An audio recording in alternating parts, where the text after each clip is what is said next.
mga tao sa nakaraan na kahit gaano na katagal ay hindi pa rin natin sila magawang kalimutan. May mga taong nagturo sa atin kung paano sumaya at maging maligaya. Ikaw, kabarangay, kung babalikan mo ang nakaraan, sino ang madalas mong naaalala? Dear Papa Dudut, ako nga pala si Bebeng, 35 years old at netong nakaraan lang ay umuwi kami ng pinsang kong si Alicia sa probinsya. Matagal na rin po nung huli kaming dumalaw sa probinsya. Palibas ay 30 na kami ni Alicia kaya puro kami career na lamang ang madalas na nasa isip namin. Nakalimutan na namin na minsan ay natuwa kami sa buhay probinsya. Kung hindi pa namatay ang lola namin ay hindi pa namin naisip na umuwi sa probinsya. At sa pag-uwi nga namin yon ay marami ang nabuksan sa aming nakaraan. Para kaming bumalik sa pagkabata, lalo na nung napadaan kami sa peryahan. Noong mga bata pa lamang kami ay tuwing kapistahan, lagi kaming tambay sa peryahan. Lahat ng laro at rides ay sinusubukan po namin. Makulay ang kabataan namin ni Alicia, Papa Dudut. At meron pang isang dahilan kung bakit mas naging extra makulay yon para sa akin. Hayaan ninyo na ipagpatuloy ko ang aking kwento. Malalaman ninyo kung bakit naging mas makulay ang mundo ko noong 15 anyos pa lamang ako. Lahat yon ay naaalala ko noong nagkaharap na kami ni Alicia sa peryahan.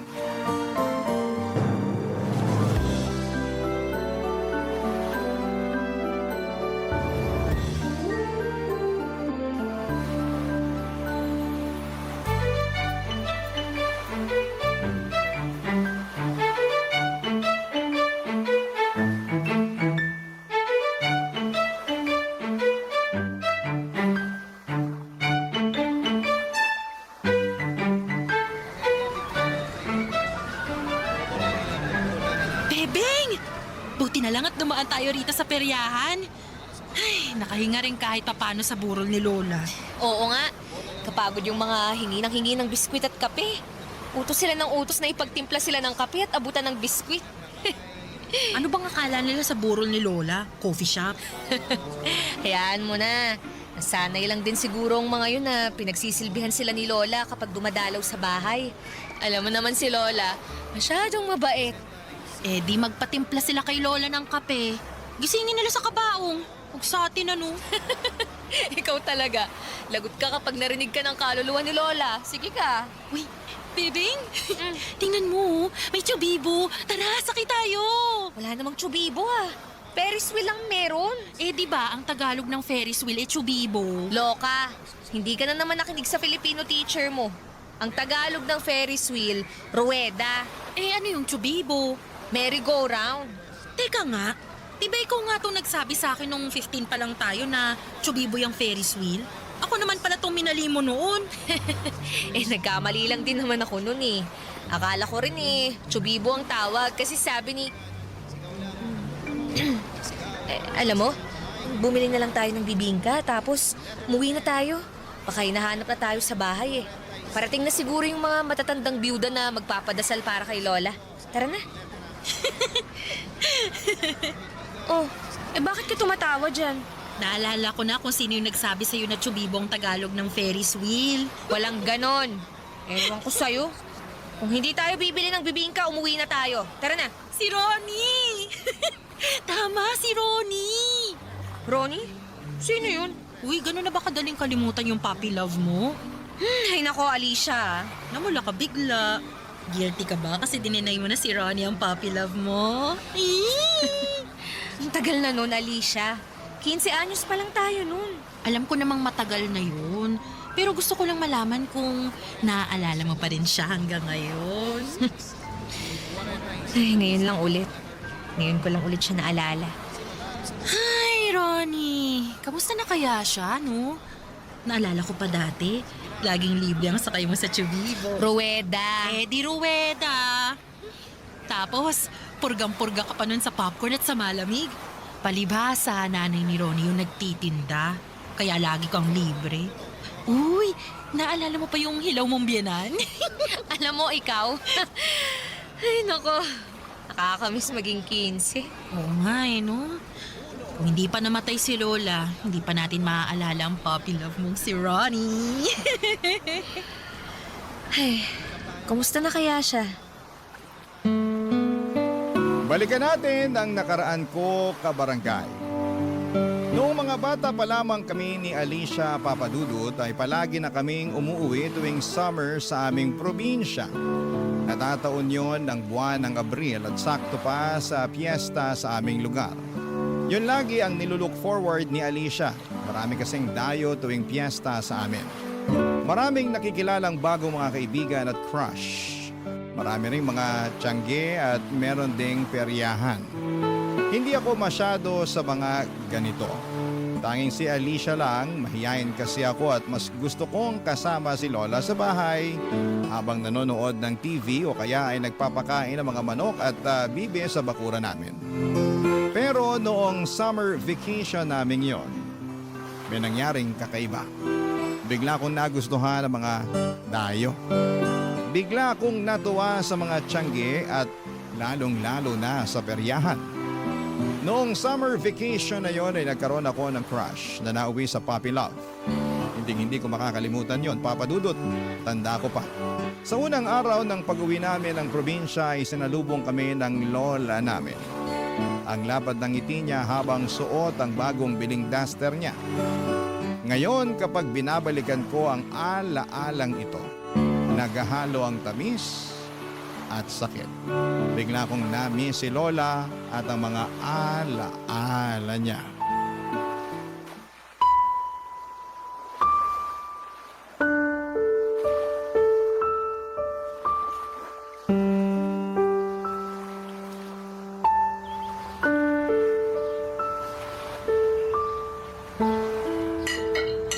Kumain pa kayo ng marami, ha? Niluto ko lahat yan para sa inyong magpinsan. Ang sarap po ng mga niluto niyo, Lola. Mukhang tataba na naman ako nito. Uy, huwag ka masyadong magpakabusog, bebe nga. Oh, bakit naman hindi siya magpapakabusog, Alicia? Kasi Lola, marami pa kaming titikmang pagkain sa peryahan mamaya. Mamayang gabi pa naman magbubukas ang perya. Pero aagahan po namin pumunta ron ni Bebing. Kasi nakatambay na po ron mamaya yung mga kaibigan namin eh. Hindi ako sasama sa'yo, Alicia. Dito lang ako sa bahay. Sasamahan ko si Lola. Uy, di ba napag-usapan na natin kanina na pupunta tayo sa peryahan? Nagbago na kasi isip ko eh. Tutulungan ko na lang si Lola na magluto ng bilo-bilo mamaya. Bebeng, apo, sumama ka na lang mamaya kay Alicia sa peryahan. Oh, narinig mo yun, Bebeng? Inuutusan ka na ni Lola na sumama sa akin sa peryahan, oh. Kaya huwag ka na masyado kumain ng marami ngayon. Para makarami tayo ng barbecue tsaka cotton candy mamaya. Pero Lola, ayoko pong pumunta sa peryahan. Dito na lang po ako. Tutulungan ko na lang kayo sa bilo-bilo. Tutulong na rin akong magkulong ng mga manok tsaka bibe pag umabi na. Kaya kong magluto ng bilo-bilo ng mag-isa. At kaya ko ring habulin ng mga manok at bibe para ikulong mamaya. Kaya sumama ka na lang kay Alicia sa peryahan. Sayang naman ang bakasyon mo kung puro gawaing bahay lang ang atupagin mo. Ayoko po kasi sa peryahan eh. Ang daming tao. Nagsisiksikan pa. Ang ingay din, lalo na yung mga tugtog sa bingguhan. Pero masaya. Kung kaya lang ng tuhod ko, baka sumama pa ako sa inyo. Naku, huwag ka nang sumama, Lola. Baka pagalitan mo na naman yung mga kaibigan kong babae. Sisitahin mo na naman yung mga suot nilang shorts. Paano hindi ko sisitahin? Halos makita na ang singit sa iksi ng shorts nila. Hoy, Alicia, ikaw ha? Wag na wag kang magsusuot ng ganun kay iksing shorts. Pero Lola, yung kasi ang uso ngayon eh. Ay, wala akong pakialam kung uso yon. Hindi ako natutuwa sa ganung kasuotan. Gayahin mo tong si Bebeng. Maayos manamit. Paano maayos manamit parang manang. Kulang na nga lang, hiramin niya yung duster niyo, Loli. Sobra ka naman, Alicia. Kaya samahan mo na si Alicia mamaya sa peryahan, Bebeng. Ikaw na lang itong maaasahan kong magbabantay dyan sa pinsan mo. Baka bumili pa yan sa tiyanggi ng may iksing shorts. Isumbong mo sa akin. Opo, Lola. Wow, isusumbo mo talaga ako, pinsan. Parang wala tayong pinagsamahan ah. Ano ba talagang gusto mo? Di ba sabi mo, sumama ako sa'yo sa peryahan? Ito na oh, sasama na ako sa'yo mamaya. Pero babantayan kita kasi yun ang utos ng maganda nating lola. Namusip-sip ka. Hindi ka iba-bless ni Lord sa ganyang ugali, ah. Uy, magsuot ka ng duster mamaya. Pahiramin ba kita? Lola, mas maganda ata kung tutulungan ka na lang ni Bebeng na gumawa ng bilo-bilo. Sama mo na rin siya sa prayer meeting niyo. Sasama siya sa'yo sa peryahan. Hayaan mong mag-enjoy din si Bebeng. Hindi ako mag-i-enjoy sa peryahan, Lola. Pupunta lang ako para bantayan si Alicia. Tapos, uuwi na rin kami. Huwag ka magsalita ng patapos. Mamaya, ikaw pa to mas mag-enjoy kaysa sa akin. Baka may makilala ka sa peryahan. Ay, tama! Maraming puging dayo mamaya, Lola. Naku, magkakaroon na ng crush si Bebeng sa wakas! Alicia! Alicia, tumigil ka na. Namumula na ang mukha ni Bebeng, oh. Sige ka, baka talunin pa niya ang sundalo sa higpit ng pagbabantay sa'yo. Halos hindi nawala ang pagkapula ng mukha ko dahil sa panunukso ni Alicia sa akin. Ayaw na ayaw ko kasing tinutokso ako sa mga crush na yan. Sabi ko nga sa inyo ay mahihain ako at hindi masyadong nakikisalamuha sa mga tao. Si Alicia nga lang ang madalas kong nakakasama. Siya lang din ang tinuturing kong kaibigan. Lagi akong sinasabihan ni Lola noon na lumabas-labas ako ng bahay para makipaglaro at sumamang gumala sa mga bata sa aming probinsya pero ayaw ko talaga. Para akong matanda na gusto na lamang laging nasa bahay. Naglilinis o nanonood lang ng TV. Sabi nga ni Alicia, para na raw akong manang. Mas gusto ko pa nga raw magpakain ng mga manok kaysa mag-enjoy sa plaza. Kaya naman para mapagbigyan siya at mapatunayan na hindi ako manang, sumama ako ng sapilitan sa kanya sa peryahan. At hindi ko inakala na magbabago ang buhay ko sa unang tungtong ko sa peryahan namin sa plaza. Hindi ko po inakala na sa peryahan ko makikilala ang puppy love ko. Barangay Love Stories. Barangay Love Stories. Pagkatapos naming malanghalian, tinulungan namin si Lola sa pagpapakain sa mga manok at bibe. Namiss ko yon. Kung pwede lang mag-cancel sa plano namin ni Alicia na pumunta sa peryahan para mas makasama ko ang mga manok at bibe ay ginawa ko na sana. Pero kasi si Lola ay gusto rin niyang masulit ko ang piyesta sa amin. Sa totoo lang ay lagi akong takot sumubok ng mga bago. Mas gusto ko yung nakasanayan ko na. Hindi ako sanay sa perya kaya lagi akong atrasado pagdating doon. Habang hinihintay nga naming gumabi ay panayang dasal ko na sana ay umulan. Para hindi na kami matuloy pa sa perya, papadudot. Kaya lang imposible yan noon dahil tagaraw at maganda ang kalangitan. Walang pagbabadya ng ulan kaya nung dumilim na, gumayak na kaming magpinsan para pumunta na sa perya. Sumabay kami sa mga dalagang kapitbahay namin. Pinasuyo kami ni Lola sa kanila. Sa kanila na lang din daw kami sasabay pa uwi. Hindi raw kami masusundo ni Lola sa peryahan dahil may inaabangan daw itong harana sa radyo.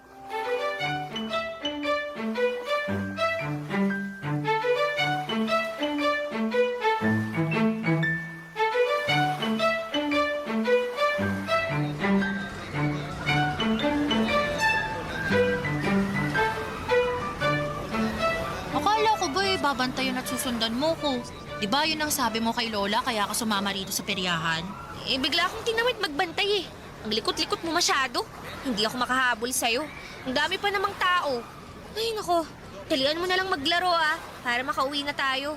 Gusto ko samahan si Lola na makinig ng harana sa radyo. Oh, talaga? Mga trip mo pang matanda na. 15 anyos ka ba talaga o 65 years old na parang si Lola? Ang ganda kayang makinig ng harana sa AM. Para ako nasa panahon ni Jose Rizal. Hindi mo kasi ma-appreciate yun kasi lagalag ka masyado. Ewan ko sa'yo. Sige na, magpaparami na lang ako ng panalo. Doon lang ako sa color game ha. Puntahan mo na lang ako ron pag nainip ka rito. Pag wala na ako ron mamaya, baka lumipat na ako sa Tiangge. Bibili na ako ng mga shorts ko. Uy, huwag masyadong maiksi ang shorts na bibilhin mo ha. Dala ko ang medida ni Lola. Susukatin ko yung shorts na gusto mong bilhin. Opo, Lola Bebeng. Alis na ako ha. Check mo ang tuhod mo. Baka sumakit sa kauupo mo rito sa bingguhan. Bye! Ano bang masama kung manang at isip, Lola ko? Ang ganda kayong makinig ng lumang mga kanta sa radyo. Tapos, sasabayan pa ng bibingkang may itlog na pula sa ibabaw. Tsaka tsaa. Masarap naman nun. Miss, may kausap ka o nagdadasal? Ano ba? Huwag kang makinig sa usapan namin ng sarili ko. Ay, ako nga pala si Ronnie. Ikaw? Ayokong magpakilala. Kung hindi ka magpapakilala, susumbong kita sa announcer ng bingguan dito. Bawal kaya umupo rito kung hindi naman maglalaro. Kala mo naman, kaya mo akong isumbong. Bakit? Close ka ba sa announcer? Medyo. Tatay ko siya eh. Okay. Huwag mo na ako isumbong. Baka mamaya, i-announce pa niya na tumatambay lang ako rito eh. Kakahiya kaya yun. Mukhang mahihain ka pa naman. Mag-isa ka lang ba? Kasama ko yung pinsan ko. Oh, bakit hindi ka sumama sa kanya? Asan ba siya? Andun daw sa color game. Pinsan ko naman yung nagpapalaro dun. Lahat ba nang nandito sa peryahan kamag-anak mo? Medyo. Ito na kasi yung kabuhayan ng pamilya namin eh. Kasama kang nagtatrabaho rito? Oo, peryantes din ako. Minsan nakatoka ako sa color game. Pero madalas doon ako sa Chubibo. Chubibo? Oo, yun yung Tagalog ng Ferris wheel. Parang hindi naman Chubibo sa Tagalog ang Ferris wheel eh.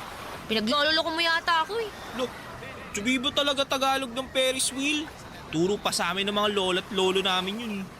Sila ang mga unang peryantes sa pamilya namin. Gusto mo ba masubukan sumakay? Libre ko na. Ay, ayoko. Nakakatakot. Paano kung mahulog ako mula sa tuktok? Sasaluhin kita. Kala mo naman kakayanin mo akong saluhin eh. Ang papayat ng braso mo. Sige, ganito na lang. Hindi nga kita masasalo kung mahuhulog ka, pero sisiguraduhin ko naman na ligtas ka pag nasa tuktok ka na. At paano mo naman yan mapapatunayan? Di sasamahan kita sumakay sa Chubibo.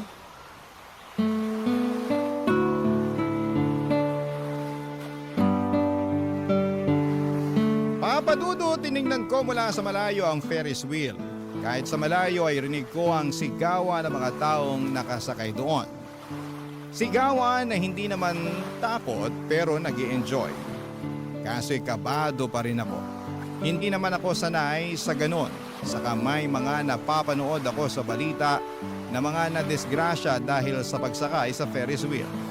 Kaya lang nang mapatingin ako kay Ron, ewan ko ba kung bakit bigla na lamang akong umoo.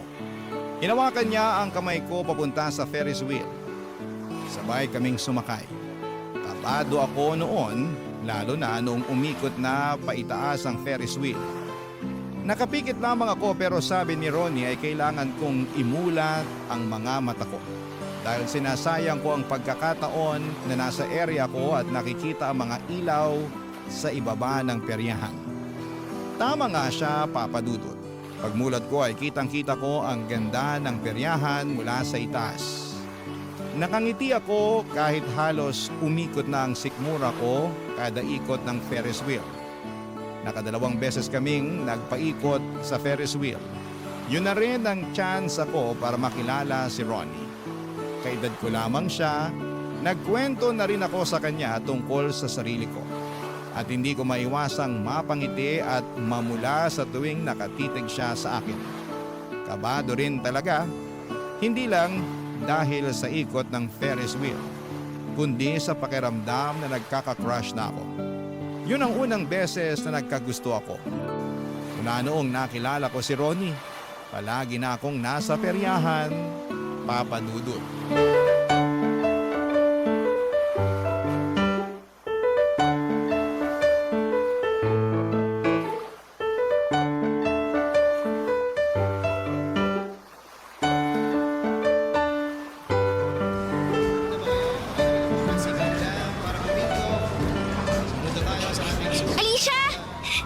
Alicia! Tingnan mo oh! Nanalo ako ng mga mangkok tsaka stainless na baso sa ruleta. Pa naman yan, Bebeng. Dami mo namang dala niyan pag uwi. Nagmumukha ng tiyanggi yung bahay natin ah. puro na lang plato, mangkok, baso at pitsi lang napapanalunan mo. Nanalo rin ako sa color game, ah. Tingnan mo, oh. Nanalo ako ng 50 pesos. May pangsakay na tayo sa Chubibo. Chubibo? Ferris wheel. Chubibo raw sa Tagalog yun. Ha? Parang di naman. Kanino mo naman nalaman yan? Basta, nadinig ko lang dyan sa tabi-tabi. O ano na? Uupo ka lang ba rito sa bingguhan? Ayaw mo bang tumaya pa rin sa card game? Color game?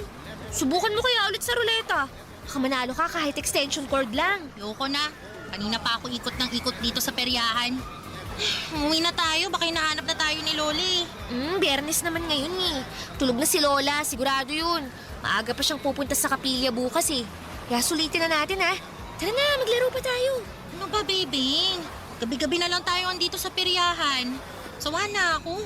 Pare-parehas lang naman yung mga laro tsaka naglalaro. Uy, pangit yata ng araw mo ngayon ah. Di mo siguro nakita crush mo si Philip, no? Ilang gabi na. Ay, nagkabulutong tubig daw siya sabi nung tropa niya. Kakainis naman oh. Ilang gabi na ako nakalip gloss at shorts dito pero wala pa rin kwentang pagpapaganda ko kasi wala siya. Hayaan mo na yun. Kapag natuyo na yung bulutong niya, makikita mo na ulit siya. O, tara na. Gusto mong sumakay sa Chubibo? Libre ko. Alam mo, nagtataka na ako sa'yo ah. Daddy naman takot na takot kang sumakay dyan sa Ferris wheel na yan. Ayaw mo nga kahit hawakan lang yung bakal eh. Sabi mo kasi puro kalawang, baka matetano ka. Kasi... Ay, bebeng! Pinsan ko nga pala si Alicia.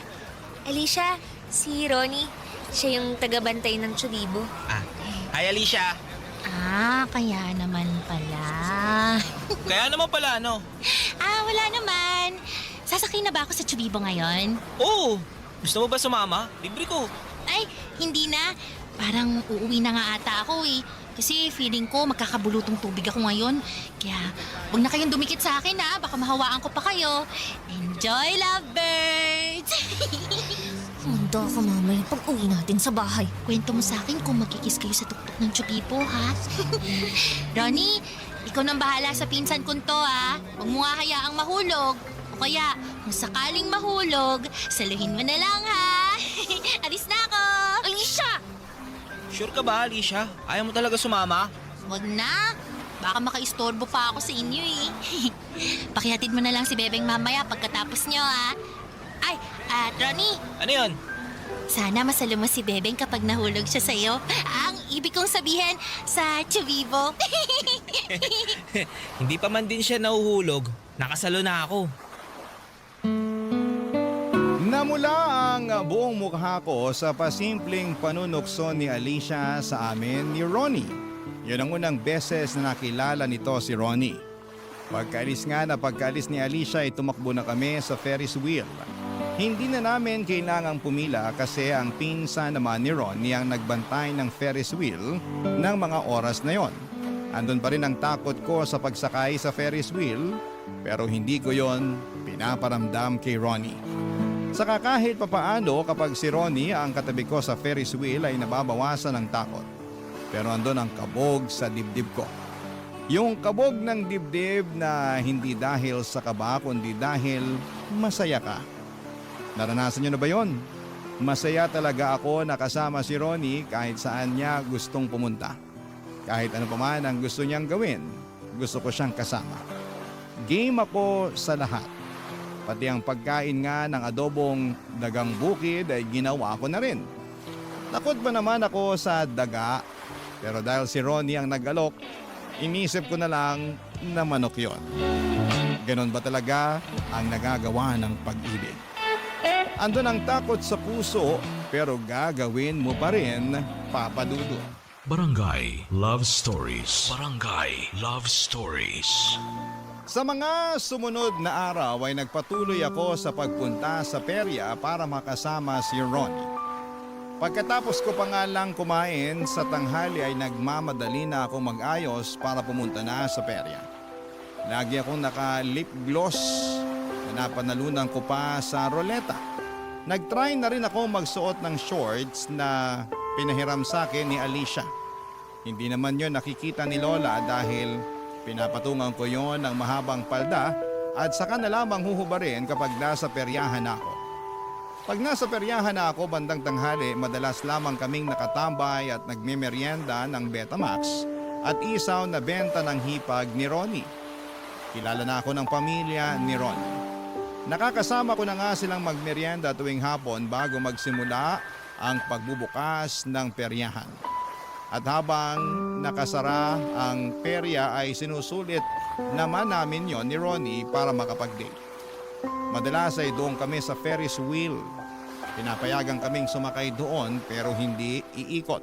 Andun lang kami madalas sa tuktok habang tinatanaw mula sa itaas ang buong peryahan. Tanaw din namin ang kabukiran. Napakasaya ng moment na yon, Papa Dudut. Parang wala na akong hahanapin pa.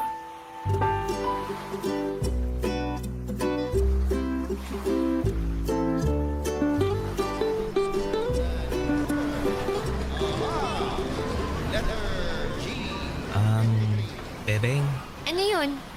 alam mo naman na hanggang katapusan lang ng Mayo ang peryahan, di ba?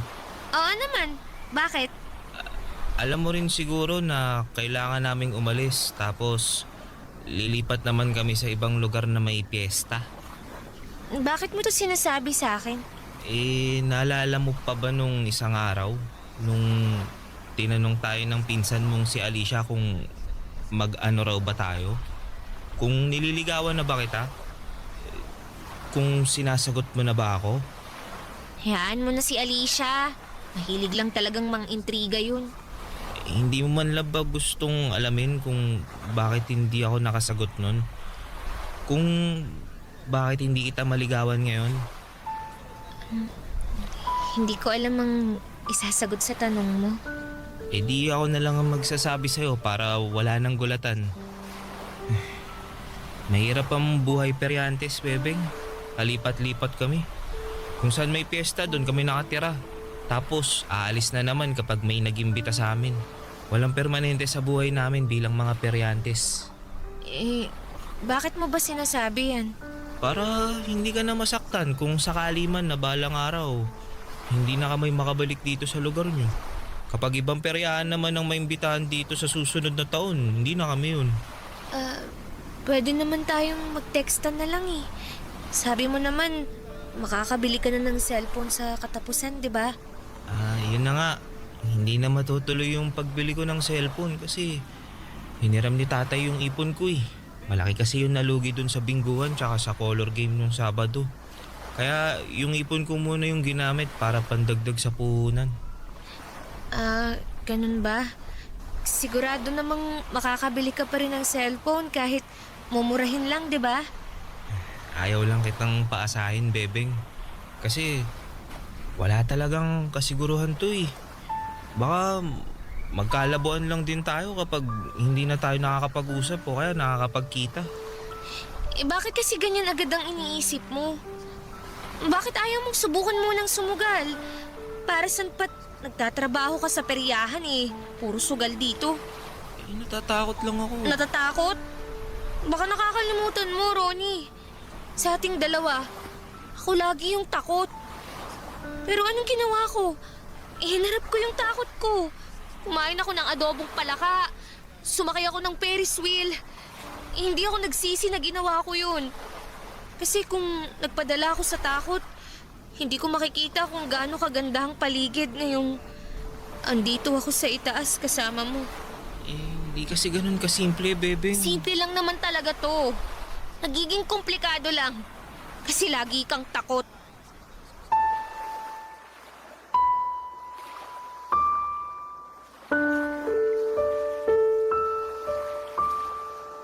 Gusto ko nang magpababa noon sa Ferris wheel pero wala sa paligid ang pinsan ni Ronnie para i-assist kami pababa. Kaya naman na-stuck kaming dalawa sa tuktok ni Ronnie. Nawala na ako ng gana na kainin pa ang Betamax. Ang makulay at magandang paligid sa isang iglap ay naging black and white para sa akin. Naiyak na ako noon sa sama ng loob pero pinipigilan ko. Tahimik din si Ronnie pero panay ang tingin niya sa akin. Galit ako sa kanya noon. Gusto kong mag-walk out pero andun kaming magkatabi sa tuktok. Nang makabalik ang pinsan ni Ronnie, akala namin ay makakababa na kami pero nalaman namin na nagkaroon ng problema ang Ferris wheel. Nasta kami lalo sa tuktok. Hinawakan ni Ronnie ang kamay ko para i-assure ako na magiging okay din ang lahat.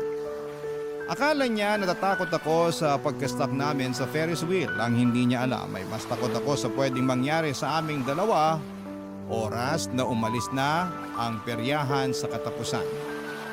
Makalipas nga ang halos 1 oras ay nakababa na rin kami. Nagmadali na akong umalis pagkatapos. Mula noon ay hindi na ako bumalik sa peryahan. Nagkulong na lamang ako sa bahay at ginawa ko ang mga nakasanayan ko. Magpakain ng mga manok at bibe, tulungan si Lola sa mga gawaing bahay, makinig ng harana sa AM kasama si Lola at matulog ng maaga. Pero nahalata ni Alicia na merong maling nangyayari. Kaya to the rescue naman ang pinsan kong ito, Papa Dudut.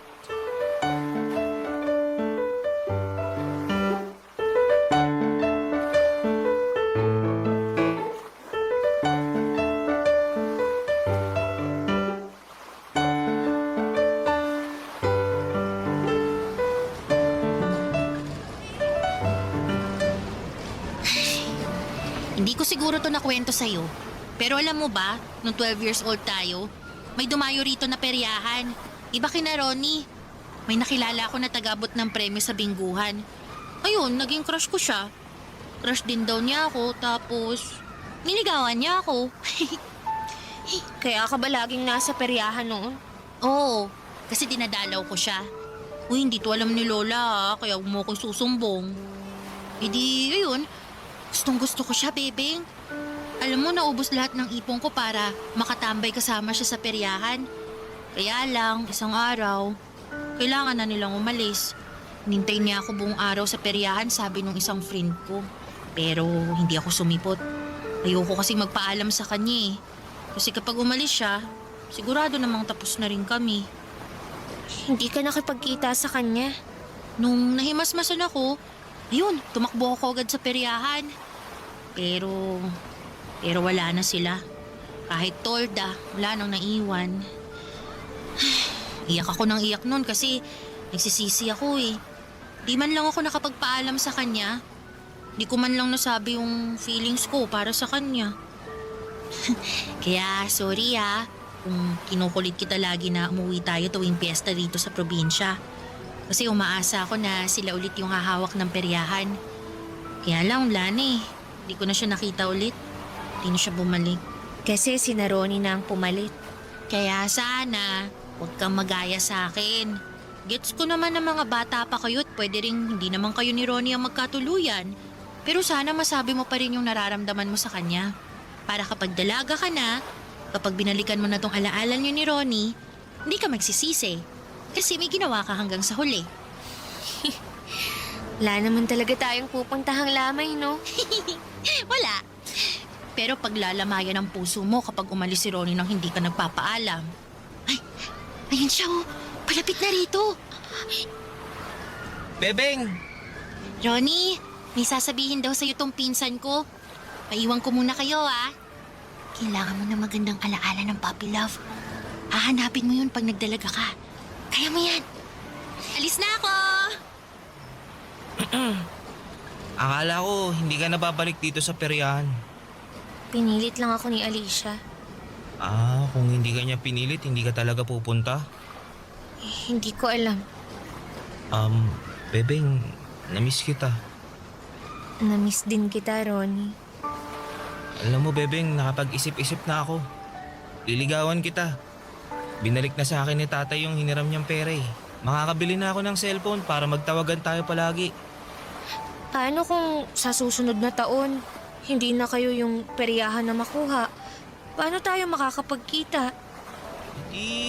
Ipagdadasal ko na kami palagi yung kukunin ng lugar niyo. O kaya pipilitin ko si tatay na makipagkaibigan dyan sa mga taga-barangay hall para kami lagi yung kunin. Kahit dagdagan pa namin yung bayad sa kanila kada gabi. Hindi mo na kailangan gawin yun, Ronnie. Pero paano tayo? Mas praktikal na hanggang dito na lang tayo. Babalik ako sa Maynila para mag-aral. Ikaw naman, Pabiyahe na ulit para sa susunod na piyesta na dadayuhin nyo. Tulad pa rin tayo ng dati, nung hindi pa tayo magkakilala. Pero gusto kita, Bebeng. Gusto ko tayo. Gusto ko rin naman. Kaya lang bata pa tayo. Tsaka naisip ko, komplikado yung sitwasyon natin. Baka palagi lang tayong mag-away. Masira pa yung trabaho mo, tapos yung pag-aaral ko. Tapos mauwi lang tayo sa wala. Sayang naman kung ganun. Gusto kong maging masaya ang kwento natin, kahit hindi na matutuloy. Ano na lang gagawin natin? Aalis na kami mamaya. Sulitin natin tong araw na magkasama. Kakain tayo ng Betamax tsaka isaw. Dagdagan natin ng bibingka para panghimagas. Libre ko. Tsaka sasakay tayo ng Chubibo. Wow. Tinanggap mo ng Chubibo ang Tagalog ng Ferris wheel ah. Sabi mo Kaya maniniwala ako. Kaya lang, may nakausap akong teacher dito eh. Sabi niya, hindi daw Chubibo ang Tagalog ng Ferris wheel. Ruweda daw pala. Sabi ko na hindi talaga Chubibo yun. O di ba? Huling araw natin magkasama pero may natututunan pa rin tayong iba. Ang saya! Masaya talaga, masayang balikan ang alaala ng kabataan. Lalo na nung unang beses kang kinilig. Kahit sabihing hindi pa hinog na pag-ibig yon ay ayos lang. Inosente po ang puppy love. At sana lahat ng nakikinig sa inyo ngayon ay naaalala kung gaano katamis ang inosenteng pag-ibig. Sa huling mga oras na magkasama kami ay pinili naming manatili ulit sa tuktok habang sakay ng Ferris wheel. Hindi kami malungkot ni Ronnie dahil pinangako namin na masaya ang pagtatapos ng huling pagkikita namin. Nagkwentuhan kami tungkol sa mga pangarap namin, sa mga sikreto at sinabi namin sa isa't isa ang mga bagay na hindi namin magawang sabihin sa iba. Kaya naman napaka-espesyal ng kwento namin ni Ronnie. Bago kami ibaba mula sa Ferris wheel ay hinalikan ako ni Ronnie sa pisngi. Tumitig siya sa akin at sinabing ipagdadasal niya na sana ay hindi ko siya makalimutan. Mukhang umepekto ang dasal niya dahil ngayon pa lang ay naaalala ko ang bawat detalye ng mukha niya at bawat alaala na nabuo naming dalawa. Kumusta na kaya siya? Sana ayos lamang siya. At ako naman ang magdadasal. Sana ay maalala niya ako. Kahit sino pa ang kasama niya at kahit saan pa sila dalhin ng peryahan nila. Maraming salamat po sa pagbasa ng aking kwento, ang inyong kapuso at kabarangay forever, Bebeng. Nakakaantig naman talaga ang ating kwento. Ikaw ba, kabarangay? Nakarelate ka ba sa story natin ngayon? Kwentuhan naman tayo dito sa comment section. Ang mga kwento ng pag-ibig, kwento ng buhay at kwento ng pag-asa dito sa Barangay Love Stories.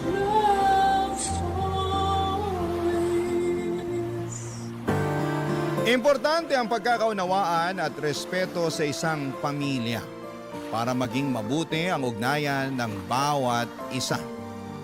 Kaya nga dapat ang mga matatanda ang maging ehemplo ng kabutihan upang tularan sila ng mga kabataan. Ikaw, kabarangay, isa ka bang mabuting halimbawa? Dear Papa Dudut, ang pagtanda ay isang pribilehiyo para sa akin. Dahil patunay lamang yon na kapag nadadagdagan ang edad ng isang tao ay nagiging wais siya dahil nahasa ang kanyang pag-iisip mula sa mga karanasan at aral sa buhay na natutunan niya. Pero hindi lahat ng mga tao na nagdiriwang ng kanilang kaarawan ay tumatandang mas matalino at maalam sa mundo. May iba sa kanila ay tumatandang pauro, katulad na lamang ng nanay ko. Bago ko ikwento ang buhay ko ay gusto ko muna magpasalamat sakaling mapili po ninyong basahin sa programa ninyong Barangay Love Stories ang sulat ko. Tawagin niyo na lamang po ako sa pangalang Amelet. 29 years old at taga-Taguig at nagtatrabaho bilang call center agent. Napasulat ako sa inyong istasyon upang humingi ng payo at kaunting lakas ng loob para gawin ang bagay na malalaman ninyo sa dulo ng aking sulat. Pero bago yon ay magsisimula ang kwento ko noong taong 2024.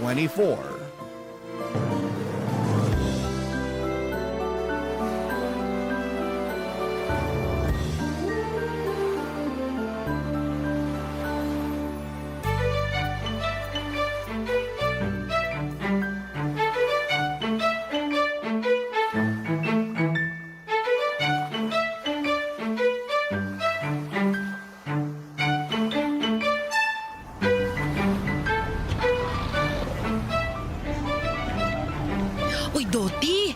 Pakuha naman ho ng ulam nyo. Yung manok na afritada, tapos pilian nyo naman ako ng malamala. Anong malaman ang pinagsasasabi mo dyan, Imelda? Malaman! Eh, nung nakaraan, bumili si Mia rito, tapos puro mabuto binigay mo sa kanya. Halos wala kami nakain. Ano ba kami sa tingin mo, aso? Ay nako, magbayad ka muna ng utang mo sa karinderya ko bago ka magreklamo. Hayaan mo, makakabayad din ako pag sahod ni Amelet. Medyo delay lang yung sahod nila. Pero sige na, pautangin nyo na ako. Nagugutom na mga alaga ko sa tiyan eh. Pasalamat ka, mabait si Amelet. Kung hindi, matagal na kitang pinagbawalang mangutang dito. Maawa ka naman. Andun sa simbahan ng awang sinasabi mo. O Doti, ako na magbabayad sa ulam na kukunin ni Hilda. Aba, napakagalante mo naman yata, no? Alam ko kung bakit. Siguro, crush mo ko, no? Ay, aminin mo na. Kilala ko yung tinginan mo eh. Napakalagkit. Halata pala ako masyado pero di ko kasi mapigilan eh. Ang sexy mo, Hilda. Tapos, matambok pa yung ano mo. Aba, oo naman. Asset ko to eh. Pinagpala sa babaeng lahat mula dibdib hanggang puwitan. Ay, gusto mo ba? Umupo ako sa hita mo bilang kabayaran dahil nilibre mo naman yung ulam namin ngayong pananghalian. Oo, sige ba? Basta walang magagalit. Ay, wala yan. Alam nyo naman na single mother ang atake ko, di ba? Single mother na maraming lalaki. Ewan ko sa iyo, Doti. Buti pa, yung order ko na ulam ang asikasuhin mo. Hindi yung pakikialam mo pa sa buhay ko. O siya, upo na muna ako sa hita mo nung ha, habang hinihintay ko yung order ko. Sige. Upo ka na. Puto ka naman. Nay, Amelet! tumayo nga kayo dyan. Bakit sa dinami-rami ng pwedeng upuan eh? Dyan pa kayo umupo. Ano kasi, wala lang. Ang gusto ko lang, mas malambot kasi sa hita ni Nonong kaysa sa upuan ni Doti. Hayaan mo na ang nanay mo, Amelet. Anong hayaan? Nakakahiya yung pinaggagawa niya. Tsaka bakit ka pumapayag na umupo sa hita mo ang nanay ko? Hindi ka ba natatakot sa kinakasama mo? Teka, paano mo nalaman na may kinakasama ako? Pinagsasasabi mo eh, alam naman ng karamihan sa atin dito na may kinakasama ka. Di ba, Doti? Tumpak! Ewan ko ba dyan, bigla na lang nagka-amnesia. Hindi ko alam na may kinakasama na si Nonong, ha? Kaya absuelto na ako dyan. Anong absuelto pinagsasasabi nyo? Buti pa umuwi na tayo para makapag-usap tayo sa bahay. Ay, nak naman eh! Oh, wag niyo akong linihan ng ganyan ha. Hindi yan uubra sa akin. Iba na talagang panahon ngayon. Nanay ng pasaway. Oh, eto na yung order niyong ulam.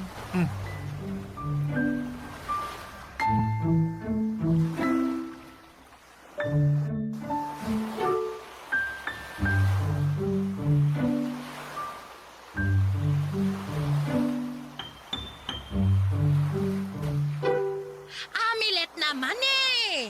Ay, bakit mo ako pinahiyadong kinadoti? Anong pinahiya? Eh kayo ang nagpahiya sa sarili nyo. Biruin nyo. Sa dami ng upuan na bakante dun eh. Sa hita pa talaga kayo ni Nonong umupo. Parang upo lang naman. Wala namang mali siya yun. At saka, pasalamat ko yun sa kanya bilang binayaran niya tong order kong ulam. O diba? Nakalibre tayo. Hindi pa nadagdagan yung listahan ng utang natin dun sa karinderya. Seryoso po ba talaga kayo dyan? Abay, oo naman. Mukha ba akong nagbibiro? Ewan ko sa inyo, Nay. Bakit ka ba kasi naiinis dyan? Nagtanong pa talaga kayo. Sa hindi na yata kayo marunong mahiya sa mga pinaggagagawa nyo eh. Kung wala na talaga kayong hiya sa katawan, kahit man lang kami ni Mia, bigyan nyo ng kahihiyan. Napaka-OA mo namang bata ka. Kung makapagsalita ka, akala mo naghubad ako dun sa karinderya. Umupo lang naman ako sa hita ni Nonong. Wala nga lang yun eh. Masyado ka lang malisyosa. At ako pa talaga ang malisyosa. Alangan namang si Mia, ikaw lang naman ang putak ng putak dyan. Tsaka hindi ko kasalanan na ganito ako kaganda at kasexy kahit may edad na ako, no? Lapitin talaga ng mga kalalakihan tong nanay mo. Kaya imbis na maghuramentado ka dyan, bakit hindi ka na lang maging proud? Diba? Papadudot masasabi ko na literal na walang hiya ang nanay ko dahil pinangalandakan niya sa buong barangay namin na hindi niya kinakahiyang iba-iba ang ama ng mga anak niya. Bali, 4 pala kaming magkakapatid at pangatlo ako. Kami lang ng bunso kong kapatid na si Mia ang pareho ng tatay, ngunit ang dalawa naming kuya ay magkaiba. Mahirap lang ang buhay namin lalo na noong araw. Street sweeper ang nanay ko at sakto lamang ang kinikita niya. Pero nakaya naman niya kaming buhayin na magkakapatid hanggang sa nagkaroon na ng sariling pamilya ang mga kuya namin. Kaya lang ay wala sa amin ang nakatungtong at nakapagtapos ng kolehiyo dahil nga sa hirap ng buhay. Pero hindi ko yon dinibdib at sa halip ay nagsikap akong mamasukan sa lahat ng trabaho na alam ko basta marangal at kaya ko namang gawin. Tulad ng pagtitindera sa bakery o kayan, sa patusan, pagtatao sa burger shop, pagtitrimmer sa patahingan ng damit, at netong ang huli ay noong nakapasok ako sa call center bilang isang agent.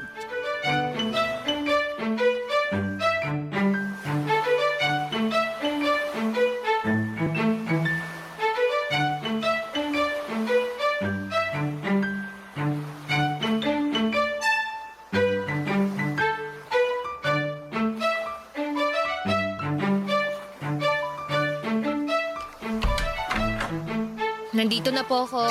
Welcome, ate! Aba, dumating lang ang ate mo, bigla ka yatang naging masaya. Bakit po? Kanina ba? Hindi. Iniiyakan lang naman ako ng magaling mong kapatid na yan kanina kasi ayaw daw niya ng ulam na niluto ko. Nay naman sinabi niyo pa po talaga kay ate. Bakit hindi? Para alam niya na nagmamaktol ang kapatid niya pag hindi masarap ang ulam. Hindi naman po sa pagmamaktol, pero tuyo na rin po kasi yung ulam natin kaninang tanghali eh. Wala na po ba kayong maisip na ibang ulam? Nagsusugat na po yung labi ko sa alat ng isda na yun, kakakain ng paulit-ulit eh. Narinig mo, Amilet? Ganyang kaarte ang kapatid mo. Nakuha pa maghanap ng wala sa wala na nga akong perang pambili ng masarap na ulam. Hoy, Mia, kung umasta ka akala mo mayaman tayo hindi naman tayo mayaman. Hindi naman po kumaastang mayaman eh. Saka bakit kapag para sa mga lalaki nyo may pera kayo? Anong sinabi mo? Oo, tama na yung away nyo. Medyo nakakarindi na kasi yung ingay nyo eh. Sorry ate. Huwag ka na lang sumagot-sagot kay nanay. Nay, buti pa bumili ka ng masarap na ulam kasi sweldo ko naman eh. Ito po yung pera. Kunin nyo na po. Ay, buti na lang may sweldo ka na. Teka, Ano po yun? ito na yon? Po? Sabi ko, ito na yon. Sagad na to? Wala ka nang idadagdag? Wala na po eh. Budget ko na lang sa pamasahe yung pera ko rito. Bakit kasi ganito lang kakaunti yung binigay mo? Kulang to! Pasensya na po kasi malaki yung kaltas ko ngayong cut-off eh. Tapos nagkasakit pa ako ng 2 araw kaya di ako nakapasok. Kaka-regular ko pa lang naman dito sa pinapasukan ko, di ba? Anong gagawin ko dito? Parang 2 araw lang tatagal tong bigay mo tapos wala na ulit tayong panggastos. Grabe naman po kayo sa 2 araw. Mukha na mga aabot yan ng 1 linggo basta magaling lang kayong mag-budget. Hoy, para sabihin ko sa'yo, wala na tayo sa panahon ng kopong-kopong kung saan mura ang mga bilihin. Ang mahal mahal na kaya ng mga paninda ngayon at wala na ring libre. O nyo naman po, Nay. Tatlo lang naman po tayo kumakain eh. Kahit pa ikaw lang mag-isa ang kumain kung araw-araw masarap na ulam ang hanap mo, eh di wala rin. Ubos din ang budget. Di naman po ako naghahanap ng masarap na ulam araw-araw ah. Ayoko lang po ng paulit-ulit. Saka bakit pagdating sa amin tinitipid nyo kami? Pag sa mga lalaki nyo, kung todo libre kayo dyan. Ha? Ano bang pinagsasasabi mo? Akala nyo hindi ko kayo nakikita dyan sa tindahan na panaybili ng soft drink at tinapay sa mga kalalakihan na naglalaro ng basketball? Oh, tuwan-tuwa pa po kayo, palibhasa wala kayong kaalam-alam na inuutulang nila kayo. Tapos pag ako nanghihingi ng pangmerienda, sasabihin nyo wala kayong pera. Totoo ba yun, Nay? Totoo yun, ate. Pera ko naman ang pinanlilibre ko sa kanila. Ano pera nyo? Pera ni ate ginagastos nyo. Minsan na nga lang kayo magtrabaho lalo kapag inaabutan kayo ni ate ng sweldo. Tapos sasabihin nyo pera nyo. Ay naman! Parang hindi naman po yata tama yung unahin niyo ang ibang tao kaysa sa amin ng mga anak niyo. Inuuna ko naman kayo ah! Tsaka huwag ka nga masyado magpapaniwala dyan sa kapatid mo. Gumagawa lang yan ng kwento para siraan ako. Alam nyo, nakakasama na kayo ng loob eh. Naturingang nanay nyo ako pero pinagsasalitaan nyo ako ng ganyan. Buti pa yung ibang tao na iintindihan ang nararamdaman ko pero kayo, hindi! Hinuhusgahan nyo na ako sa kakarampot na pera na inaabot nyo. Akala nyo madaling maging nanay? Kayo kaya pumalit sa posisyon ko para magkaalaman tayo. Papa Dudut, mahal ko naman ang nanay ko pero may mga pagkakataon na hindi ko mapigilang mainis sa mga pinaggagawa niya sa kanyang buhay. At isa na nga doon yung pagiging feeling dalaga niya. At nakakalimutan niyang magpakananay sa amin ng kapatid ko. Bukod doon ay hindi na rin nahiya ang nanay ko na pinagchichismisan siya ng mga kapitbahay namin dahil sa pagiging uhaw niya sa mga lalaki. Simula nung bata ako ay iniintindi ko na ang nanay ko, ngunit habang pareho kaming nagkakaedad ay napagtanto ko na wala talaga siyang pinagkatandaan sa buhay. Kumbaga imbes na pasulong ay naging paurong ang pagtanda niya. At yun ang dahilan kung bakit madalas sumasakit ang ulo ko. Barangay Love Stories. Barangay Love Stories. Papa Dudut, bilang ako na lamang ang matinong naghahanap buhay sa pamilya namin ay nag-isip ako ng paraan para ma-budget ng maayos ang pera na kinikita ko. At hindi ko na ngayon ibinigay kay nanay, kumbaga ako na lamang mismo ang bumibili ng pangangailangan namin sa bahay tulad ng pagkain. Ako na rin ang nagbabayad sa landlord namin ng upa para makasigurado ako na hindi kami nahuhuli sa pagbabayad. Dahil nga sa ginawa kong yon ay nagalit sa akin si nanay. Ang dami niyang sinasabi na mga masasakit na salita tulad ng wala raw akong utang na loob at kwentang anak. Na tinitiis ko raw siya at tinatanggalan ng karapatan bilang nanay sa pamamahay namin. At kung ano-ano pa. Nasaktan ako, Papa Dudut, pero nag-move on agad ako dahil marami akong trabaho. Kaya nga para matigil na siya, sa kakasalita ay inaabutan ko na lamang siya ng sobra sa sweldo ko at yun naman ang ginagamit niya sa panlalalaki niya, Papa Dudut.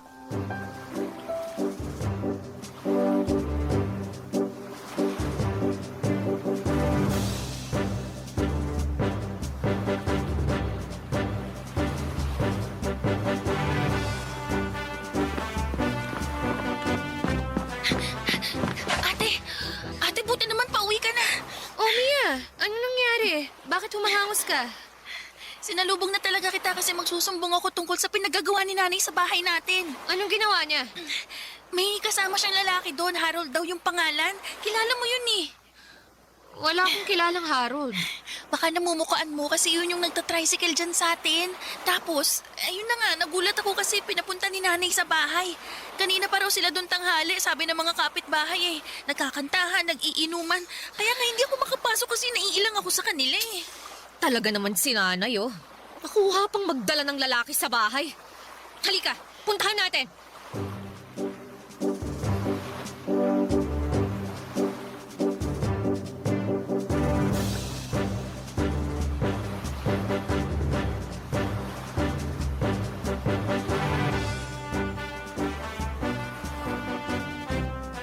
Nay!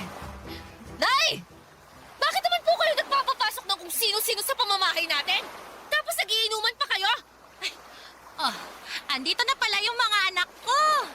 Harold, tingnan mo siya, oh. Siya si Amilet. Ang panganay ko na wala pang boyfriend. Hi, Amilet. Nice to meet you. Nice to meet you raw, ate.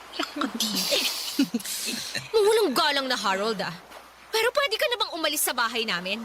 Kanina pa kasi kayo nagiinuman ni nanay. Ano naman kung kanina pa kami nagiinuman? Hindi pa nga kami tapos, kaya wag mo munang paalisin si Harold. Amilet, buti pa, samahan mo na lang kaming uminom para mas masaya. Nako, hindi nagiinom yung anak ko. Very good yan eh. Ah, ganon? Bakit naman malaki naman na tong si Amilet. Di ka na bata para di matutong uminom ng alak. Try mo lang, baka magustuhan mo. Sarap yan, promise. Ha? Sige na, dali, isang lang. Dali, kunin mo na yung baso. Ayoko sabi eh. Bakit mo naman tinabig yung baso? Natapon tuloy yung alak. Grabe ka naman, Nak! Di ka naman bumili niyan, ako naman. Tapos sinayang mo. Anong hindi si ate ang bumili? Pera niya pinambili niyo niyan. Kaya naman pala madaling maubos yung perang binibigay ko sa inyo. Kasi dyan lang napupunta. Ay, ano naman? Binigay mo na yun eh. Ibig sabihin, pera ko na yon. Kaya dapat wala ka ng pakialam kung saan ko gagastusin. Oo nga po. Pero bakit naman sa mga walang kakwenta-kwentang bagay nyo ginagastos? Tapos nakuha nyo pa talagang magsama ng lalaki sa bahay? Hindi na talaga kayo nahiya! Bakit naman ako mahihiya? Pamamahay ko naman to. Mas nakakahiya kung sa labas kami magiinuman ni Harold. Di nakita pa ng buong barangay kung paano ako gumiling-giling sa kanyang harapan. Ang galing yata lambot ng katawan ng nanay mo. Pag gumigilig-gilig ka rin Napakabastos nyo! Anong bastos dan? Hindi nyo na kami nirespeto ni Mia. Tapos pati pamamahay natin, binababoy nyo pa. Sobra ka naman sa binaboy. Totoo naman ang sinasabi ko ah. Hindi nga makapasok si Mia rito kasi naiilang siya sa inyo. Kaya hinintay na lang ako ng kapatid ko dun sa labasan. Tapos paano kami magpapahinga kung nandito pa yung Harold na yan at nagiinuman pa rin kayo? Buti pa umalis ka na, Harold. Ha? Aga-aga pa Gabi na, loko ka. Madilim na nga sa labas, oh. Umalis ka na sabi. Hildaan, ba't tumatak mo? Napalis ako. Ay naku, hindi ako makakapayag na palisin mo si Harold. Paalisin ko siya dahil ako naman ang nagbabayad sa bahay natin. Kaya may karapatan ako. Ayaw mong umalis, ha? Sige, hihilahin na lang kita palabas. Hindi mo mapapaalis si Harold dahil gusto ka naming mag-inuman. Naibitiwan niyo siya. Huwag na kayong makihila. Aray ko, dahan-dahan lang. Ano ba? Huwag niyo nga ako pagagawan. Pinagsasabi mo? Kapal ng mukha mo. Lumayas ka na rito sa bahay namin. Papadudod para kaming nagtatag of war ng nanay ko dahil kung anong hila ko para mapalabas. At mapalaya sa bahay namin si Harold ay siya ring hila niya para mapigilan ito. Pero sa huli ay ako pa rin ang nanalo at tuluyan ko ngang napaalis ang lalaking yon. Siyempre umangal pa ang nanay ko at kamunti ko na siyang palayasin din. Pero dahil sa kalasingan ay wala na siyang nagawa kaya natulog na lamang siya sa kanyang higaan. Abot-abot langit ang galit ko sa ginawa ng nanay ko. Napaka-iskandalosa niya at walang ingat dahil kung sino-sino na lamang na lalaki ang pinapapasok niya sa pamamahay namin. Awang-awa tuloy ako kay Mia dahil mukhang natroma siya sa mga nangyari pero wala naman akong magawa upang bantayan ang kalagayan ng nanay ko. Dahil nagtatrabaho ako. Mabilis na lumipas ang isang linggo, Papadudod. Pauwi ako noon galing trabaho nang maabutan ko naman na nasa bahay namin ang Harold na yon.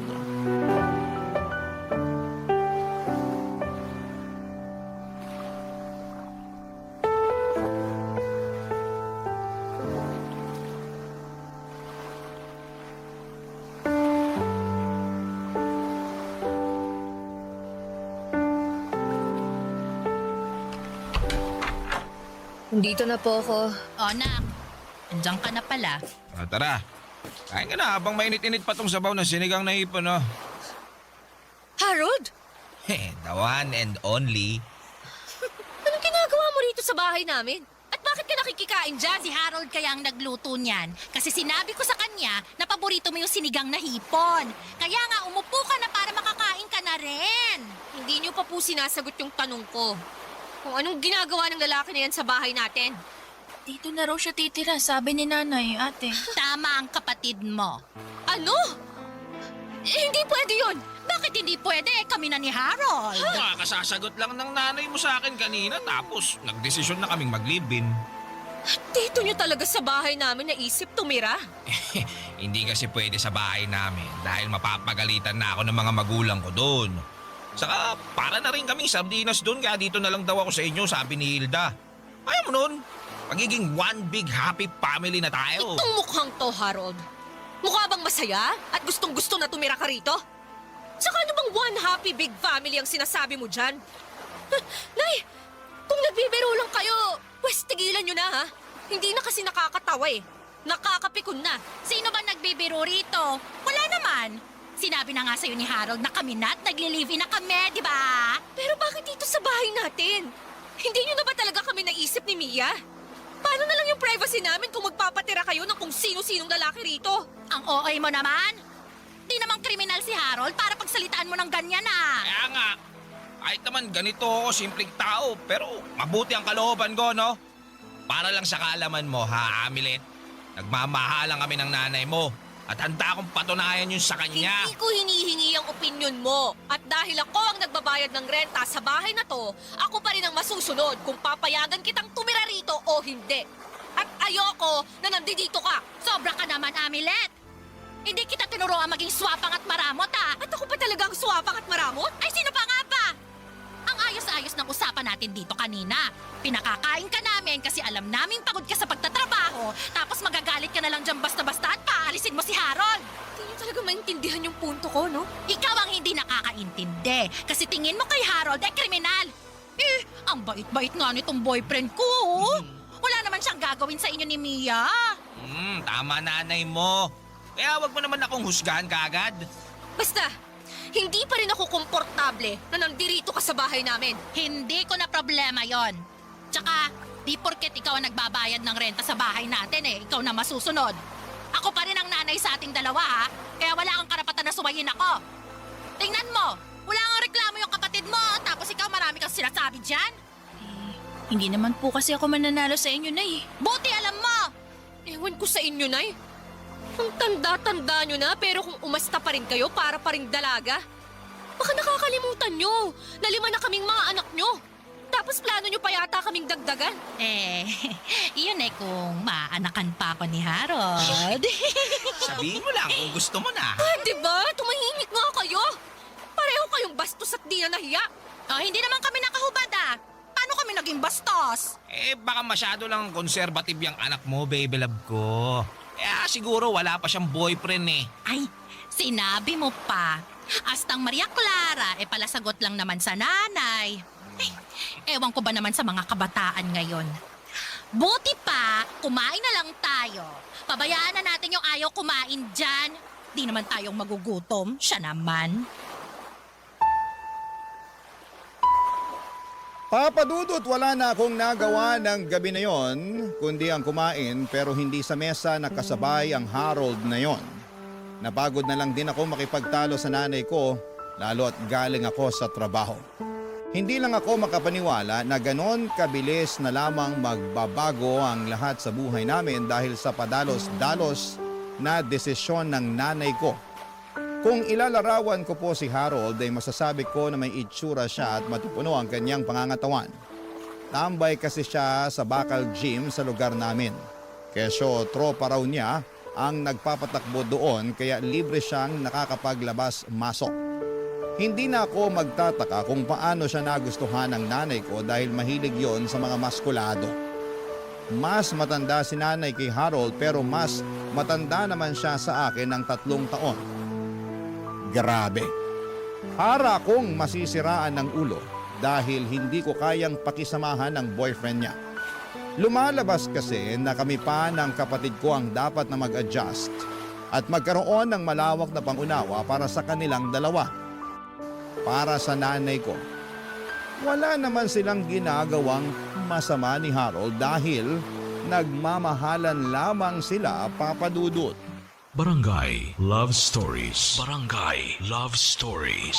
Papadudot para kumita ng pera ay namamasada ng tricycle si Harold na pagmamay-ari ng tsuhin niya. At no mga unang linggo ng pagtira niya sa bahay namin ay binibigay niya lahat kay nanay ang kita niya sa pamamasada. Bumibili rin siya ng ulam para sa amin ni Mia pero hindi ako kumakain dahil ayokong isipin niya na ayos na sa akin ang pagtira niya sa bahay namin. Hindi niyo ako masisisi dahil masama talaga ang kutob ko sa Harold na yon. Mukha rin kasi siyang hindi mapagkakatiwalaan. Yun bang sa una lang gagawa ng matino pero mas masahol pa sa sakit ng ulo na dulot ng nanay ko ang pwede niyang gawin pag tumagal-tagal. Tawagin niyo na ako mapanghusga, judgmental pero malakas talaga ang kutob ko. At madalas tama ang mga hinala ko, papadudot. Patunay yon noong mahuli ko si Harold na kumekerengkeng sa ibang babae sa mismong tricycle niya noong napadaan ako sa terminal nila isang araw.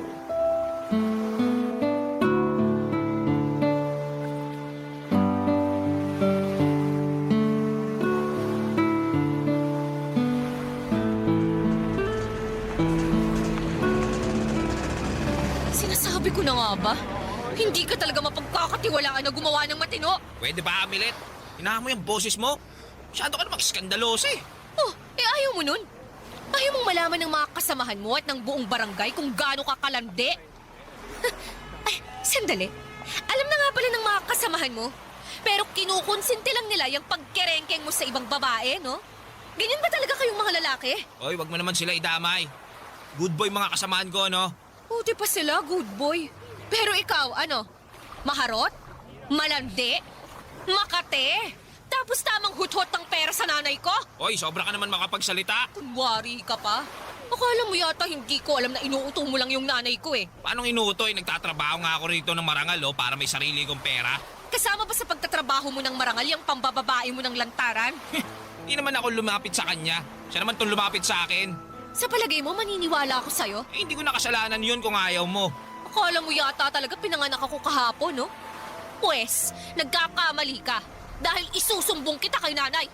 Lagot kapag nalaman niya yung kalandian mo. Oy, Amilet! Wala namang ganyanan. Huwag mo naman ako isumbong. Oy, teka lang!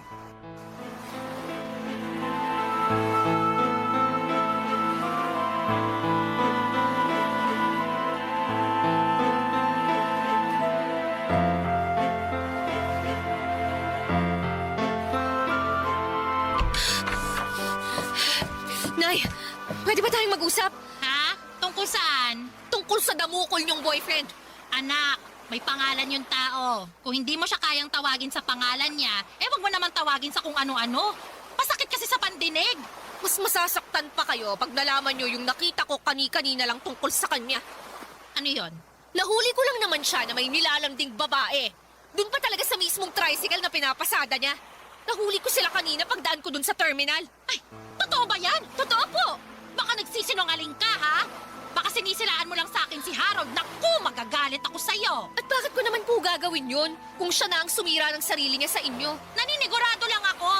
Tsaka, alam ko naman na medyo habulin ng mga babae si Harold kasi gwapings yung boyfriend ko yon. Pero may tiwala ako sa kanya. Alam ko na hindi niya magagawa yung sinasabi mo. At mas naniniwala pa kayo sa lalaking yun kaysa sa akin na anak nyo? Oo naman. Si Harold ang kasama ko palagi kaysa sa inyo ng kapatid mo. Minsan nga, siya lang ang nakakaintindi sa akin. At marami na rin siyang napatunayan. Siya lang din ang sumeryoso at nagmahal sa akin kaya malaki ang pasasalamat ko na dumating siya sa buhay ko. Alam ko na ayaw mo kay Harold para sa akin kasi nga tingin mo sa nanay mo matanda na at feeling dalaga pa. Pero sana maintindihan mo na nangangailangan din ako ng lalaki na magmamahal sa akin ng totoo. Hindi pa ba kami sapat ng mga kapatid ko? Sapat na, pero iba pa rin kasi kapag meron akong makakasama sa buhay na hindi ako iiwan hanggang pagtanda. Yun bang katuwang ganon? Ay, darating ang araw, magkakaroon kayo ng pamilya. Kagaya ng mga kuya nyo. Tapos, bubukod kayo at maiiwan na akong mag-isa. Pag nangyari yun, paano na ako? Magiging kawawa na ako niyan, di ba? Kaya pala bata pa lang kami. kung sino-sino ng lalaki ang hinahanapan nyo ng pagmamahal. Pero wala naman kayong nakikitang seryoso sa inyo. Akala ko natuto na kayo kaya titigilan nyo na at magfo-focus na lang kayo sa pagpapakananay sa amin. Baka nakakalimutan nyo, Nay. Bata pa si Mia. Kailangan niya pa ng gabay nyo bilang magulang. Pero katulad ng dati, inuuna nyo na naman ang sarili nyo. Alam nyo, Nay, bahala na kayo sa buhay nyo. Basta pinagsabihan ko na kayo tungkol sa Harold na yan. Wala rin siyang pinagkaiba sa mga tatay namin. Pare-pareho lang silang manloloko. Papa Dudut, sobrang dismayado ako sa nanay ko nang kampihan niya ang damuhong Harold na yon kesa sa akin na sarili niyang anak. Ano na lang pala ako sa pamamahay namin? Isang kontrabida? Kaya nga hindi na rin ako nakapagpigil na mapagsalitaan siya ng hindi maganda. Sa uli, hindi pa rin pinaalis ng nanay ko si Harold sa bahay kaya hinayaan ko na lamang siya na lokohin nito. Total, yun naman ang gusto niya kasi bulag na bulag siya sa pagmamahal dito. Hindi nagtagal ay unti-unti nang dumalang ang pamamasada ni Harold kesyo binawi na raw ng tiyuhin niya ang tricycle dahil may paggagamitan daw ito.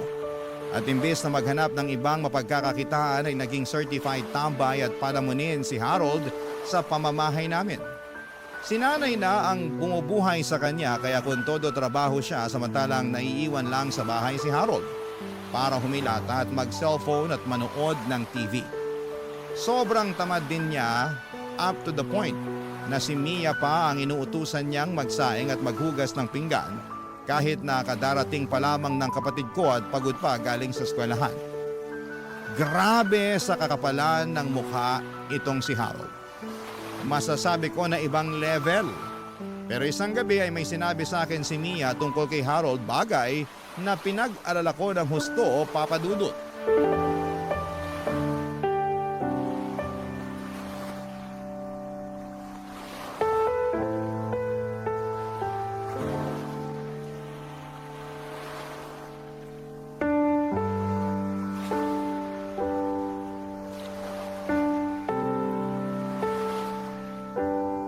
Ate, di talaga ako komportable sa Harold na yun. Bakit? Anong ginawa niya sa'yo? Wala naman, pero ano kasi... pansin ko lang ha, iba yung mga tinginan niya sa akin eh. Ang lakas makamanyak. Basta, hindi naman sa pagiging judgmental no, pero yun kasi yung nararamdaman ko eh. Kapag naglalakad ako sa harap niya sa tuwing nanonood siya ng TV, panay ang puri niya sa katawan ko. Kesyo maganda raw, matambok yung puwitan ko, pareho kay nanay. Tapos, sumisipol din siya na para bang kagaya ng mga tambay sa kanto pag may nakitang sexy at magandang babae. Natatakot ako na baka isang araw, may gawin na lang siya sa akin na hindi maganda. Si nanay kasi, ayaw pang paalisin sa bahay natin yung lalaking yan. Kahit naman ako, hindi rin komportable na nakatira siya rito. Akala mo kung sinong Don umasta? Sinasabi ko na nga ba na sa una lang siya magaling? Oh, kita mo nang pinaggagawa ngayon? Kami ni nanay ang nagpapakahirap sa pagtatrabaho. Tapos siya, sitting pretty lang dito. Kaya nga eh. Hayaan mo, mag-iipon ako ng pera para makabukod tayo ng apartment. Kasi kung ayaw pa alisin ni nanay ang Harold na yan dito sa bahay, edi tayo ang aalis.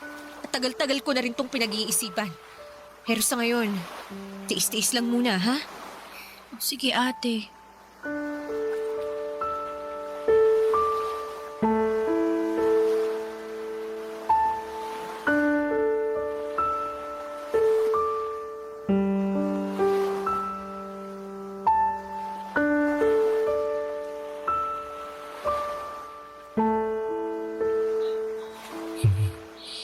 Grabe. Ang sexy mo talaga, Mia. Sige lang. Tulog ka lang, ha? Hayaan mo lang ako dito na pagmasdan yung katawan mo. Hindi ko kasi mapigilan eh. Ang ganda-ganda mo. Harold! Ay, sorry. Nagising ba kita? Anong ginagawa mo dito sa kwarto ko? Paano ka nakapasok dito? Naiwan mo yata na hindi nakakandado yung pinto mo eh. Kaya pumasok na ako. Mia, pwede bang paisa? Saklolo! Tulungan niyo ako! Kamaingay! Anak naman ng lintik! Ano ginagawa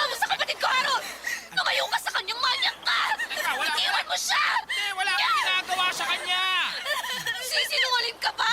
Eh, kitang-kita ko na nakabatong ka sa kanya! Iyayos ka lang ba? Ang ginawa sa'yo ng lalaking yan, ha? Bigla na lang siyang pumasok sa kwarto natin. Tapos may plano siyang gawin sa akin na masama. Oy, hindi ah. Oh, ganon, ha? Mukhakatikim ka na talaga sa akin, Harold! Ah! Ano bang nangyayari rito, ha? Bakit kayo nagsisigawan? Yung lalaki kasi na yan, eh! Planong gawa ng masama si Mia! Pumasok na nga rito sa kwarto ng kapatid ko! Oy, hindi totoo yan ah.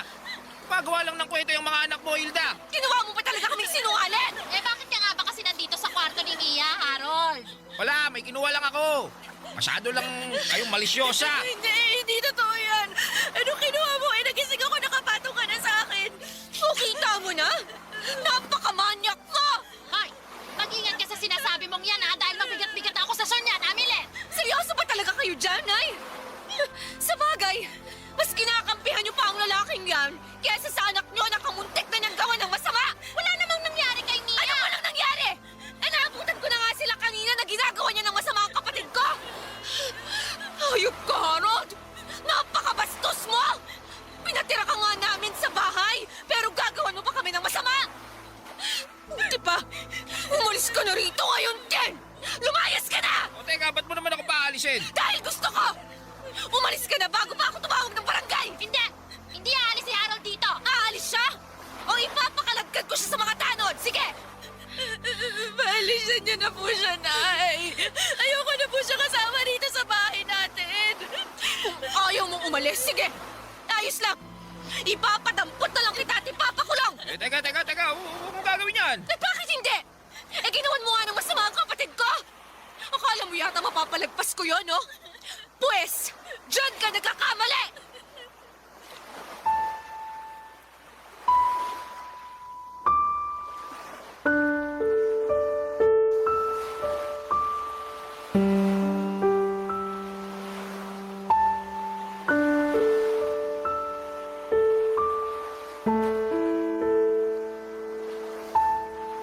Papadudot mabilis na umalis sa pamamahay namin si Harold kaya pinablatter ko na lamang siya upang hindi na siya makalapit sa amin. At tinakot ko rin ang nanay ko na kapag nakipagkita pa siya sa lalaking yon o pinapasok niya pa sa pamamahay namin ay pati siya ay ipapakulong ko na rin. Tawagin niya na akong maldita pero gagawin ko ang lahat para maprotektahan ang kapatid ko laban sa masasamang tao. Simula noon ay hindi na nagpakita si Harold sa amin kaya natahimik na ang buhay namin. Feeling ko ay natauhan naman si nanay na hindi nga mabuting tao ang lalaking pinatuloy niya sa bahay namin. Kaya humingi siya ng paumanhin sa amin ni Mia at nangako na magpapakatinuna. Pero nagkamali ako dahil makalipas ang 2 buwan ay meron na namang panibagong lalaki na sinasama ang nanay ko sa bahay namin. At bagaman hindi niya yon itinira doon ay dismayado ako sa kanya. Dahil hindi pa rin pala siya nagbabago. Papadudod kung umasta pa rin siya ay akala mo ay teenager na pinagkakaitang makipagrelasyon. Ngayon ay gusto na naming umalis ng kapatid ko. Pero nagmamakaawa siya na huwag namin siyang iwanan. Kaya lang papadudot ay sobrang na po kaming nai-stress. Kaya ano kaya ang mabuti at nararapat naming gawin? Sana po ay mapayuhan ako ng mga kabarangay natin na naka-tune in sa inyong programa. Hanggang dito na lamang po ang sulat ko at maraming salamat. Sakaling mapili po ninyong i-ere ang aking kwento sa inyong istasyon. God bless and more power, Papa Dudut. Ang inyong forever kapuso at kabarangay, Amilet. Ano ang masasabi mo sa ating Barangay Love Stories today? Aabangan namin yan sa aming comment section.